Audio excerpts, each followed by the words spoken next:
not surprising. I'm not surprised at all. I'm not. The alcohol industry is just as corrupt and greedy as the oil industry. What we're being faced here is liquid genocide on many levels. So it doesn't surprise me at all. It doesn't, because there's no way in hell they're gonna let go of their grip on that dollar. Well, I was fortunate to be able to attend the hearing in Lincoln, and from some of the words of Nebraska citizens, I don't want to use the word hope because it always leads to hopelessness. But I pray they find the compassion, the humanity within themselves to clean up their backyard, like they said. They said, Nebraska, we need to clean up our backyard. So in Oglala territory, let's see that. We want to see you do that from our end. We've been fighting to sober up our people for years. But we can't do this completely because of white clay. And, people could blame the individuals, the DNA, the environment, whatever. But we know what it is. It's greed. There's no way that this government wants the Oglala Lakota to come out of this delusionary state. Because if this warrior tribe were to become sober and fully embrace who they are, we're going to definitely take our land back.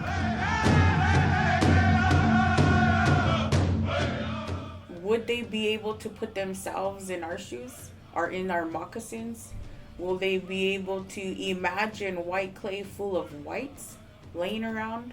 If it was your uncles, your brothers, your aunties, your sisters, would you care then?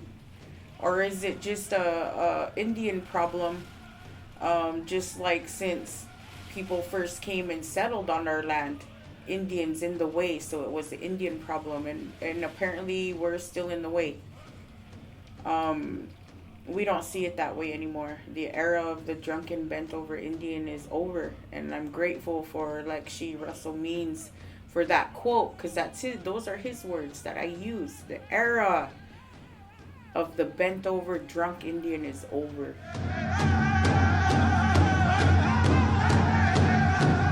Well, I think what Senator Brooks could do is just stand her ground. Stand her ground and keep going forward, and keep using the compassion that it's apparent to our nation that she has. Because before her, there was nobody in Nebraska showing compassion for our nation and for the poisoning that their so-called state is doing. GUI, the government under influence, were to acknowledge one part of its dysfunction, then it kicks open the door for them to have to look at all the dysfunctions. So all I could say is, welcome to the club, because the Oglala, the Lakota, and any other tribal nation with a white clay, we've been waking up.